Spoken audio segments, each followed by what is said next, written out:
trying to make a damn bit of sense of the assisted dying debate. Everything you need to know about a profound change in the law. By Ian Dunt, November 22nd, 2024. This time next week, MPs will vote on assisted dying. We haven't the slightest idea how it'll go. It's a free vote, so they can do what they like, without the whips to boss them around. People are breaking in directions we did not expect, leading to unholy alliances of left and right. Plenty of undecided figures could go either way. It's all rather chaotic. What we can do is assess the areas of dispute and get a sense of what's true. That's what this piece is, a guide to the debate and how you might come to your own conclusion. So that you know my priors, I instinctively support assisted dying. I'm a dog owner. Dog owners have quite a lot of time to think about death. We know our pet is not going to outlive us. We plan for how best to manage that fact. We commit ourselves to the idea that they will never, ever suffer. And once you consider this a few times, it's only a matter of time before you think, why can't humans have that too? But this is not an opinion piece. Where the evidence contradicts my priors, which it does several times, I've included it. I'm not going to bullshit you. I've spoken about this with a few different people recently and noticed that several of them started to well up as they do so. We're all reliving loss when we discuss it. We're all thinking of those we know who've died and how they died. It's not the sort of issue we should approach through dogma or with too much fire in our soul. It should be done calmly and generously, and with the steady conviction that you might be wrong. What's the parliamentary process been like? It's been an absolute godforsaken shit show. Opponents of reform are livid about this, and they are right to be. This issue was screaming out for a grown-up process. It's profound. It is not subject to our usual tribal divisions. It involves a complex tapestry of evidence and moral judgment. The best thing to do would be to hold a royal commission, or perhaps a citizens' assembly, a forum where we could properly assess the issue. That did not happen. Labour MP Kim Leadbeater's private member's bill laying out a system of assisted dying is very well drafted, but it wasn't even published until a couple weeks ago. We had months of debate over this without even being able to actually see the legislation we were discussing. It's been utterly haphazard and slapdash. That's par for the course in British lawmaking, of course, but it would have been nice if we could have done it sensibly just this once. That being said, Leadbeater's bill is extremely cautious. It is clearly the product of someone trying to assuage the concerns of her critics. It works like this. Only adults with a terminal illness who are expected to die within 6 months will be eligible. They will make 2 separate declarations of their wishes, which must be signed and witnessed. 2 independent doctors must be satisfied they are eligible. The application must then be heard by a High Court judge. The assisted death cannot take place for another 14 days after that decision. The medication must be administered by the patient, not a doctor. It will be illegal to coerce or pressure someone to choose assisted death, with a maximum prison sentence of 14 years if convicted. What are the downsides? The obvious downside is that people can be pressured into dying, or might pressure themselves into it. The bill bans coercion, but what if it's more subtle and unspoken than that? Labour MP Diane Abbott and Conservative MP Edward Lee offered an example yesterday. Imagine the pensioner whose children cannot afford houses of their own, watching her limited savings, earmarked for those children, disappearing on social care and so feeling a duty to die. This is a really compelling illustration, I think. A particularly British silence, a desire not to make a fuss, a growing, barely spoken societal conviction that it's selfish not to pull the plug on yourself. There's some scattered evidence of it internationally. In Canada, where assisted dying is legal, 35% of people choosing it cited perceived burden on family, friends and caregivers as a reason for their suffering. As Professor Samia Hurst-Majno, a bioethicist in Geneva, stated, pressure to go into assisted suicide can exist. It is all the more concerning that these pressures are not necessarily intentional, they are not necessarily explicit. Leadbeater's safeguards are not enough to prevent this happening, precisely because it's unspoken. There are also downsides to the status quo. It is not without consequence just because it's already happening. For a start, banning reform does not prevent suicide. It simply makes it more perilous, painful, and lonely. Office for National Statistics, ONS data, shows that people suffering from cancers with a low survival rate or from severe lung disease are 2.4 times more likely to die by suicide than members of a control group. Others choose to die by travelling to Dignitas in Switzerland. But this is itself a fraught experience, particularly for the family members who return home afterwards. Prosecutions are relatively rare. Between 2009 and 2024, just 187 cases of assisted suicide were referred to the Crown Prosecution Service, CPS, by the police. Most of these were withdrawn, leaving just 4 to be successfully prosecuted. But just because there are very few convictions does not mean there is no suffering. Prosecutors are required to assess the evidence of whether a crime has been committed before they decide if there's a public interest in prosecuting. That entails a slow and anxious legal process. One person, who travelled to Dignitas with their sister to help their mother die, described it in harrowing terms. I was interviewed under caution by the police for 2 hours and then investigated for 2 years. That was only resolved when the CPS finally said that they were not going to proceed with the prosecution. But in the meantime, they had looked at my bank account. They had taken witness statements from people that we loved. My reputation, I felt, was in serious jeopardy. It drove my sister almost to the brink of suicide. It cost us thousands and thousands of pounds in legal fees to defend ourselves. Then there is the pain and suffering of a natural death. There is a limit to our ability to treat pain. A 2019 report by the Office of Health Economics found that 21% of palliative care patients dying in hospitals had unrelieved pain. Its modelling concluded that even if we achieved the perfect level of palliative care, 50,709 palliative care patients a year would still die in some level of pain. But in most cases, the suffering is not about pain. It is about dignity. It's about an illness slowly stripping you of who you are and removing your sense of agency. As Dr. Claire Fellingham from the East Metropolitan Health Service in Western Australia said, "Time and again, it is existential distress, a loss of the sense of self, dignity, autonomy, meaning, or purpose in life that causes a kind of hopelessness, particularly resistant to palliative interventions." Is this the start of a slippery slope? Most critics of reform warn about a slippery slope. But we need to specify what kind of slipperiness we're talking about and what manner of slope we're travelling down. Internationally, there are 2 basic kinds of assisted dying laws. Some countries only allow it for incurable illness. That's the model Leadbeater is following. Other countries also allow it for intolerable suffering. This is an incredibly important distinction. Incurable illness is an objective test. We might quibble over whether a particular case really is incurable, but we all agree on what that term means, and we can construct sturdy legal definitions. Intolerable suffering is a subjective test. It means different things to different people. You can therefore see the outline of the slippery slope. First, you pass a law, like the one Leadbeater is proposing, which allows assisted dying only for people with incurable illness. Then you expand it to include people experiencing intolerable suffering. And then you expand the definition of intolerable suffering until it is really quite broad. That expansion could happen through Parliament passing a new law or by a court ruling that your previous criteria is discriminatory. This is what happened in Canada. In 2015, the Canadian Supreme Court ruled that the prohibition on medical assistance in dying was incompatible with the Canadian Charter of Rights and Freedoms. In response, the government introduced legal changes to allow assisted dying, but only for those whose death was reasonably foreseeable. A few years later, there was another court case, and assisted dying was made available to those who suffered from a grievous and irremediable medical condition. It made the species jump from Category 1 to Category 2. And then it continued to expand.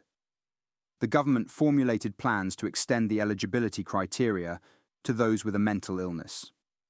It was originally planned for March 2023, was then postponed until March 2024, and has now been postponed a 3rd time to 2027. There's a reason critics of assisted dying always talk about Canada. It's because it has followed a rather strange and alarming trajectory, led by judicial rulings rather than parliamentary decision-making. The number of people opting for assisted dying in Canada is steadily increasing. It accounted for 2% of all deaths in 2019. By 2022, it accounted for 4.1% of all deaths. Professor Trudeau Lemons supported the initial law. He has now become disturbed at what has taken place.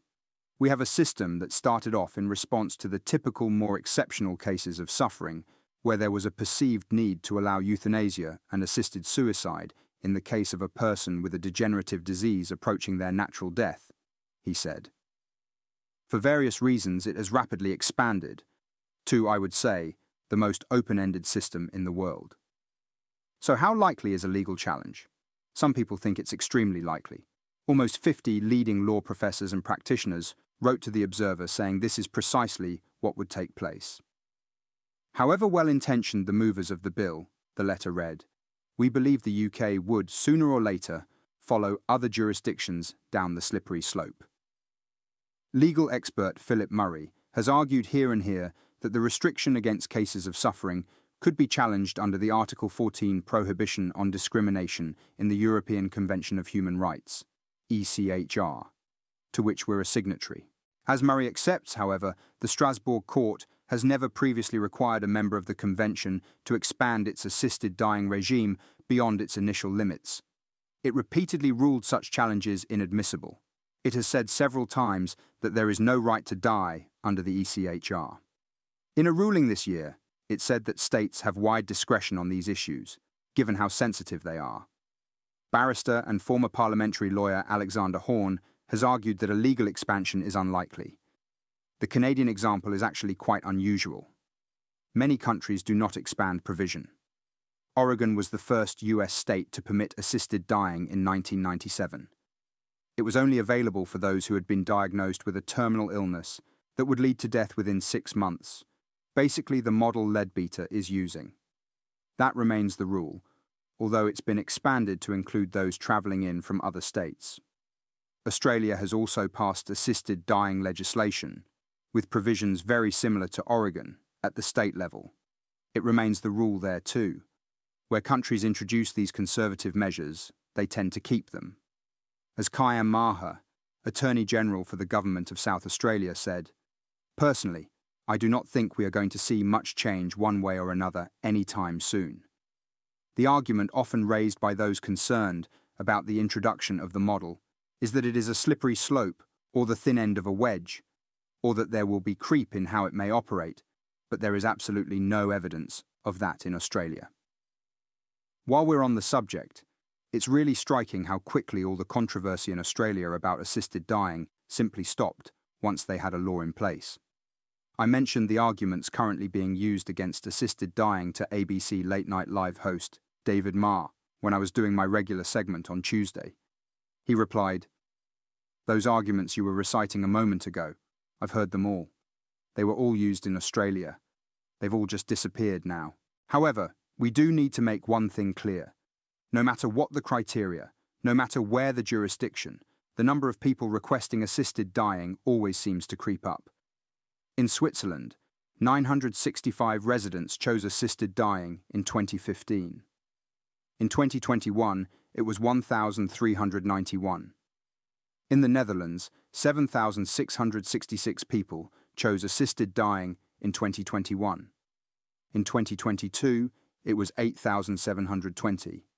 Oregon, which has the longest track record, experienced the same, as the graph below demonstrates. The line graph shows data from Oregon between 1998 and 2022, tracking both the number of DWDA, Death with Dignity Act, prescription recipients, shown in green circles, and actual DWDA deaths, shown in purple triangles. Both metrics show a steady upward trend over the 24-year period, with prescription recipients increasing from around 25 in 1998 to over 400 in 2022, while deaths increased from about 20 to approximately 275 during the same timeframe. The numbers probably reflect societal change under a new regulatory regime. When assisted dying first becomes available, it seems strange and exotic. Then it becomes a choice that ordinary people make and therefore more popular. As Professor David Albert Jones from the Anscombe Bioethics Centre in Oxford said, "The increases do not themselves demonstrate that the practice is malign, but they show that the practice cannot be limited to a small number of people. Over time, it will be normalized. Does poor palliative care mean we should reject assisted dying? Many Labour MPs have been influenced by Health Secretary Wes Streeting's opposition to assisted dying on the basis that palliative care is in a terrible state.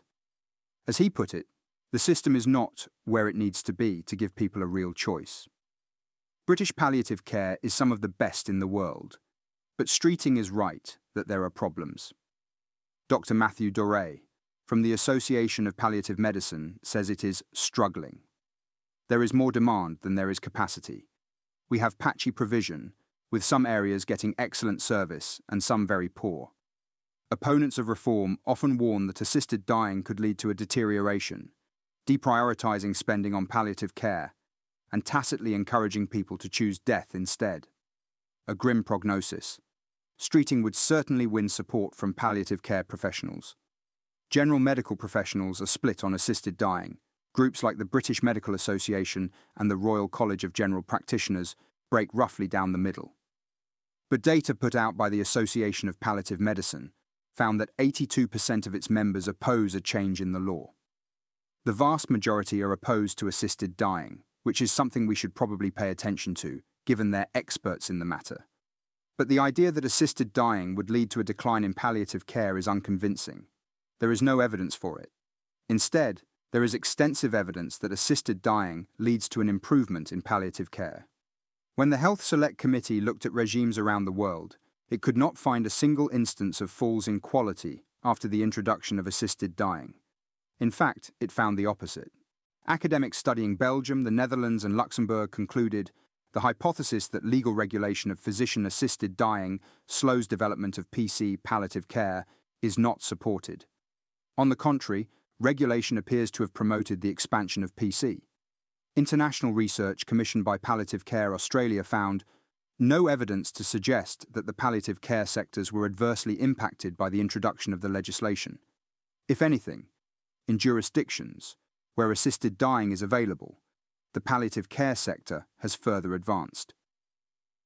Professor James Downar, head of the palliative care at the University of Ottawa in Canada, said, "Since legalizing MAID, medical aid in dying, the use of palliative care has risen by almost 10% across the board of the population, which is almost certainly the fastest rate of growth of palliative care in Canadian history." There is also a strange, telling wrinkle to all this, which is really quite profound. Look back at that Oregon chart about how many people pursue assisted dying. Notice the gap between those who receive the drug and the ones who actually take it. Only 66% of people who secured the prescription since 1997 died by ingesting the medication. We see a similar pattern in Australia. There are lots of people who get the drug and have it there as an insurance policy, something they can take if it all gets too much. And then eventually, as it happens, they do not take it. This is, in itself, a form of palliative care. It gives them a sense of authorship over their life. It gives them autonomy, which contributes to their dignity and well-being. Medical review boards in Australia have stated that there may be beneficial impacts from people receiving the drug even when they do not use it. As Kyan Maha from the Government of South Australia said, "They have some control over their own life, knowing that there is something they can use. That helps with their mental health, which in and of itself has a palliative effect, improving their end-of-life living standards." You can break either way on this. I think it's pretty obvious I would support assisted dying. That was my view going into this, and it's my view now. The consequences of the status quo are, to my mind, very severe and are understated simply because they're already happening. I like to be in control. I know I would feel better being in control of my death than having some nasty little disease do it. And I am struck by the absence of controversy in Australia, which is pursuing a similar system to the one proposed here. But the objections are valid, and more than that, they're compelling. The fear of silent pressure on the old feels highly intuitive. There has been expansion of applicability in Canada, even if overall it seems unlikely that would happen here. And it is striking that palliative care professionals are so skeptical. More than any other group, you'd want to pay attention to them. I spoke about this with a friend the other day, and they mentioned how much they would have missed the final days with their mother if they had opted for assisted dying. Bear in mind, when this debate takes place, that this is the kind of thing many people will be thinking about. They may have made a mess of the parliamentary process, but we can all at least discuss it with kindness, understanding, and empathy.